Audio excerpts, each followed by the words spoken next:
Great. I'm here with Jessi Brunken and Tiffany Galloway of Blue Engine, and we're going to talk about data-driven instruction and centering learner variability. So it's great to have the two of you here. It's always great to chat with you. Thanks for having us. Let's dive right in. Tell us a little bit about Blue Engine and the work that you're doing. Yeah.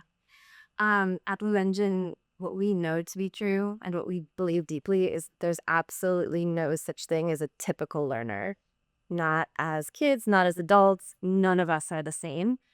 And if you speak to any teacher, Tiff and I both taught in our careers, if you speak to a school leader, they will tell you, and they know better than any of us, that classrooms are spaces where needs are more diverse than ever before for a whole bunch of reasons. And so at Blue Engine, that's really what we're thinking about every single day.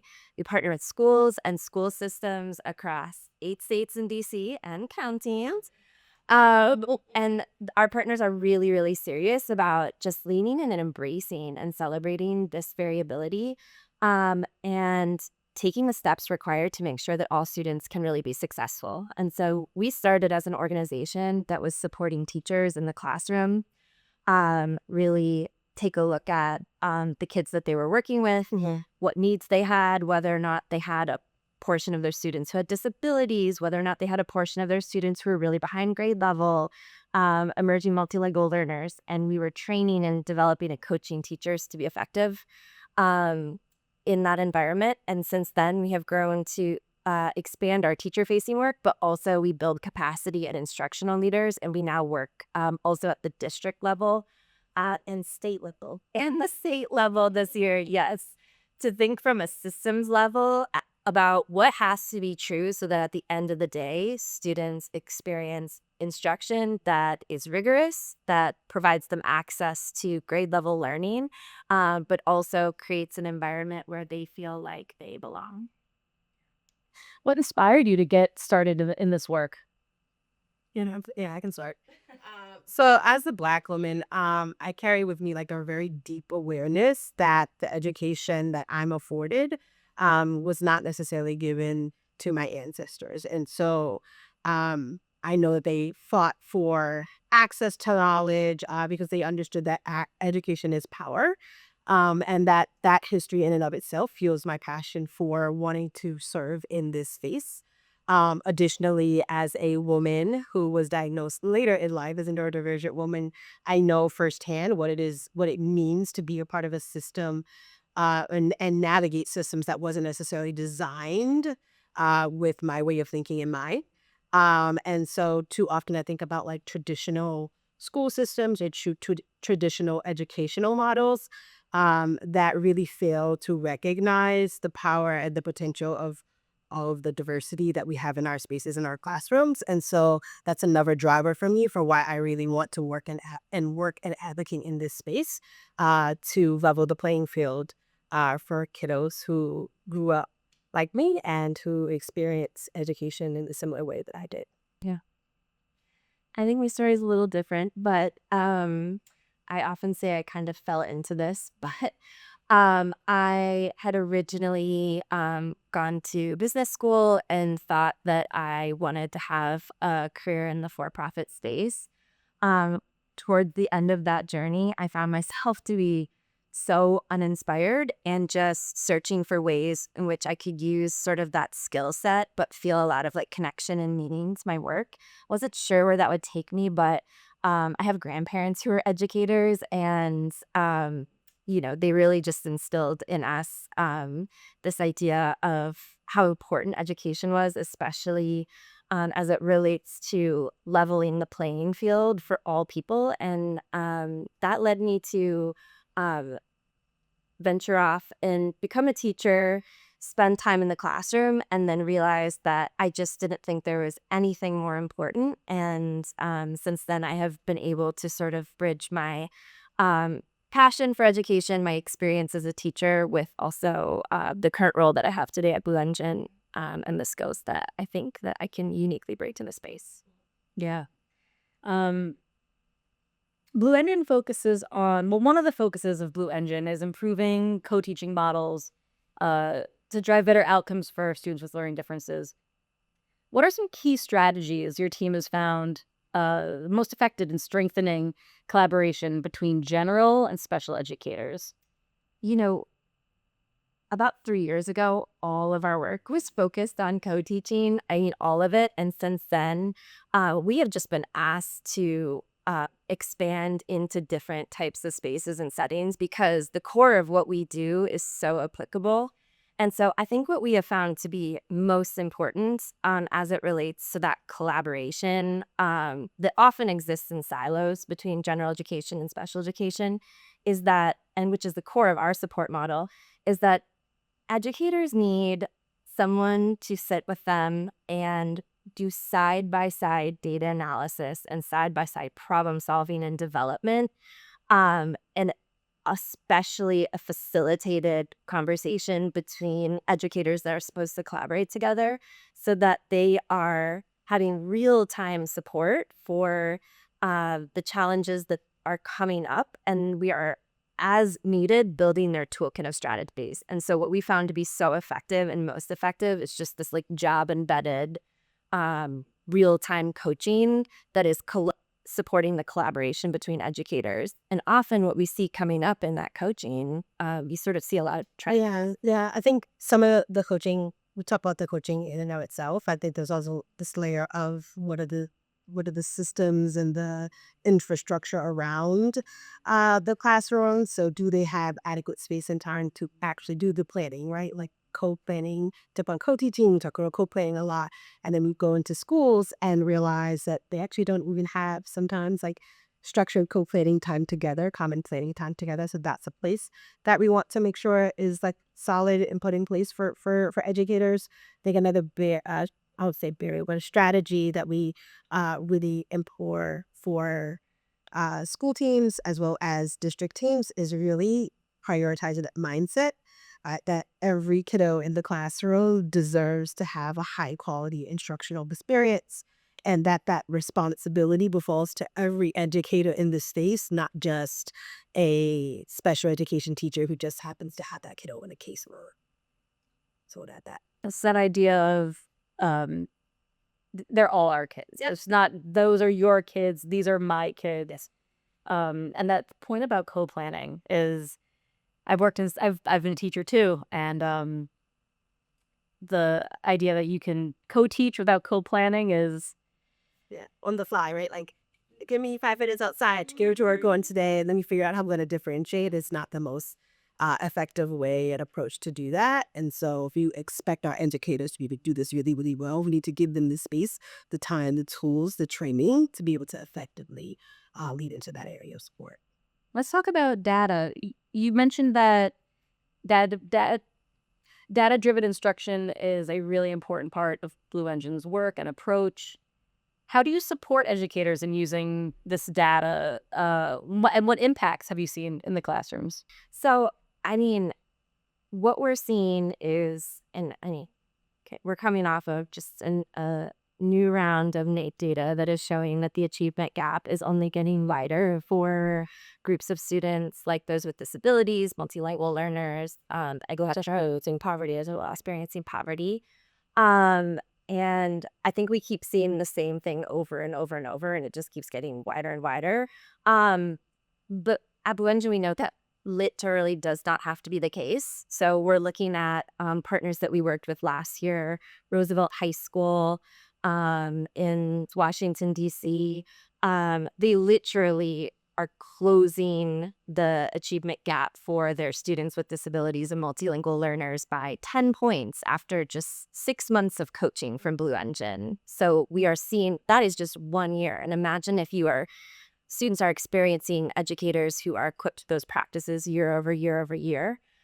St. Bernard Parish, another partner that we worked with last year, in classrooms that were supported by Blue Engine, they had twice as many students with disabilities score grade level mastery on their LEAP state assessment.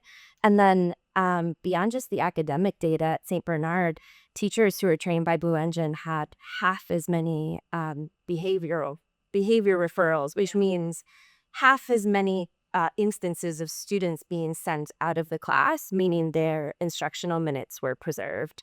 So we're seeing all kinds of really cool data points, and a lot of that, I think a lot in the space we talk about, we need behavior management strategies. No, we need students to feel successful every day and to connect with their learning. And so data-informed instruction really is sort of fuels that for us. Yeah, absolutely. And I think one of the key ways that you do this in our coaching work is really prioritizing routine use of data. And so not waiting until the MOI or like an interim assessment, like you're daily using data to inform your lesson design and inform like the groupings that if you're going to do small groups, you're not just going to say, hey, this is a static group. I'm going to keep this same group, the red group. Old school teaching, I'm aging myself. The red group, right? You start here and you're going to like work your way out of into another color. The reality is like the teachers and the educators in the space are routinely using data to inform those groupings, to inform the lesson, the accommodations or the modifications that they might need to make. And our coaching is really built on that, like empowering teachers to use the drift of data available to them to make those decisions on a daily basis. And what we're trying to get is any of us who've been teachers who use data-driven instruction, we're so used to like, great, you give an exit ticket and then you look at it and then like, okay, who do we need to catch up? But we're trying to get to this space of like proactivity, especially if you have more than one adult in the classroom. You can look and say, okay, what's the objective today?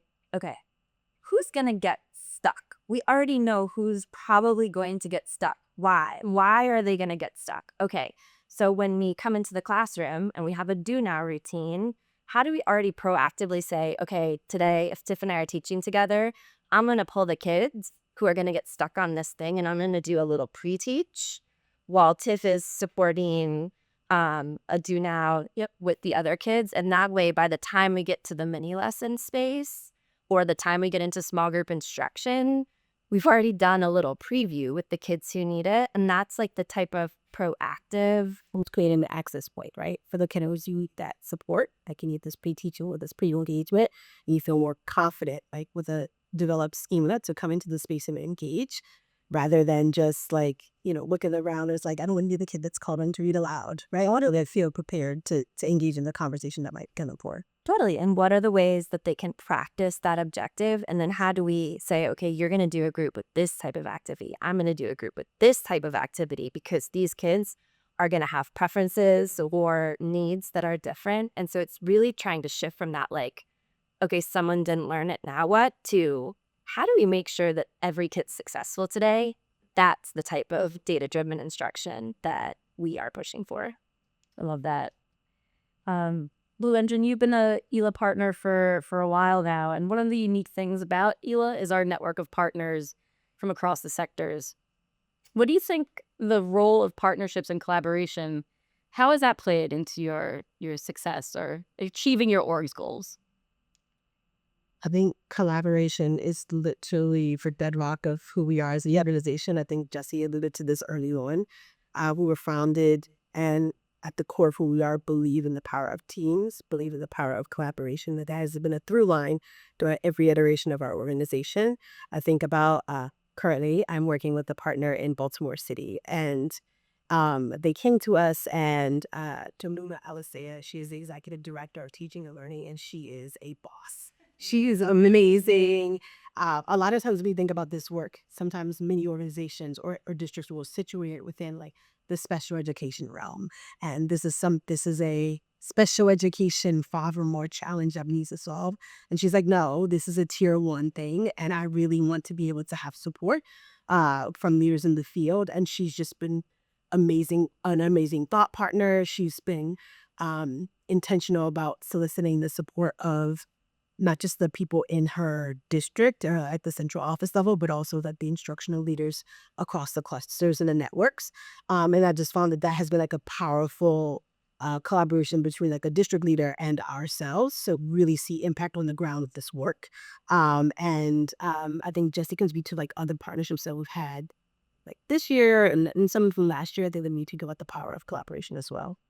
And then also in Baltimore, she's been really thoughtful. You've been meeting with like the other partners that she's engaged because there's an expectation like that the partner of the district are collaborating. Yeah. Because, like, if you're working at a district, and I had before joining Blue Engine, I led for a large urban school district, special education inclusion. And a lot of times we have these vendors and they have one strategic plan for this vendor or one goal for this other vendor, and they don't ever sometimes like connect. And so you could have literally 4 to 5 different messages happening to the same team. And they actually don't have that distinctive of a goal, right? Like they want the best for students in the space, but they are like literally moving towards their own goals. And that's a disservice. And I think Jalima did a really great job. It was like, hey, we're partnering with this org and this org and this org. This is our standing meeting. I want you to come to this meeting and you guys are going to talk about your goals and like, where is their alignment? We don't want to make this be a duplicative effort for our teams. And so how can we get aligned? How can we streamline this? And that has just been like an amazing addition to the work that we're doing on the ground. What's a trend or a development in education that really excites you, and how is your org adapting or leveraging it? One trend that I'm excited about, not because it's new to us, but I'm excited that it is like getting some attention, is this idea that differentiated staffing models are good for kids. We were founded on that idea.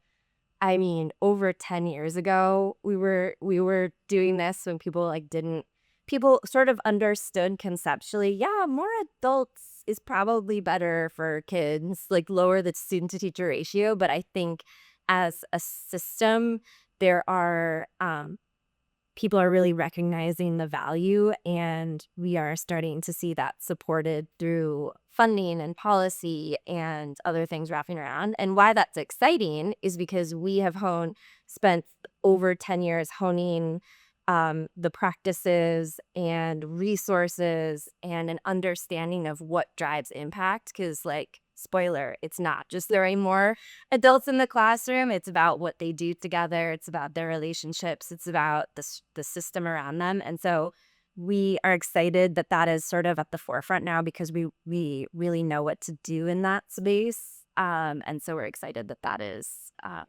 becoming more a part of the conversation. What are you excited about, Tiff?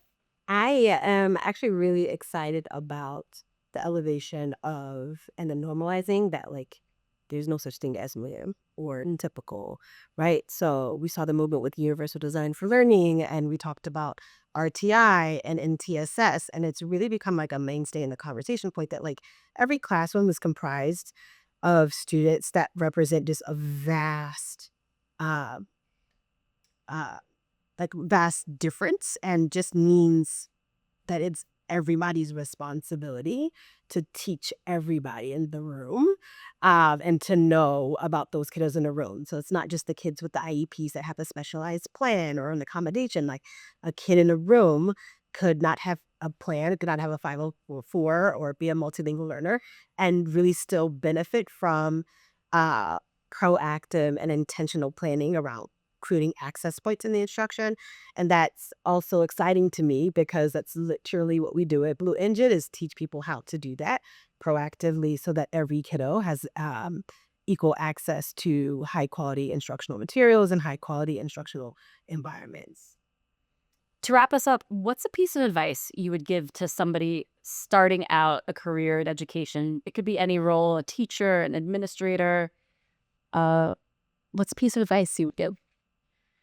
I think the biggest piece of advice that I would give to someone starting out is that just go into it with the mindset that you need to be a lifelong learner. You need to be like an everyday learner. You're never gonna fully like get it. You're gonna get better. You're gonna find strategies that work. You're going to you're going to grow in your practice. But kids and colleagues, they're all just people are all different. And so you'll be most successful if you have this mindset where you take this like learning orientation, where it's like, what can I learn about this kid? What can I learn about their needs? What can I learn about my colleagues and how to better collaborate? I think sometimes we go in and think like, you kind of like get it, you get there. That's not true. So just like go into it assuming I'm gonna have to keep like leveling up and learning.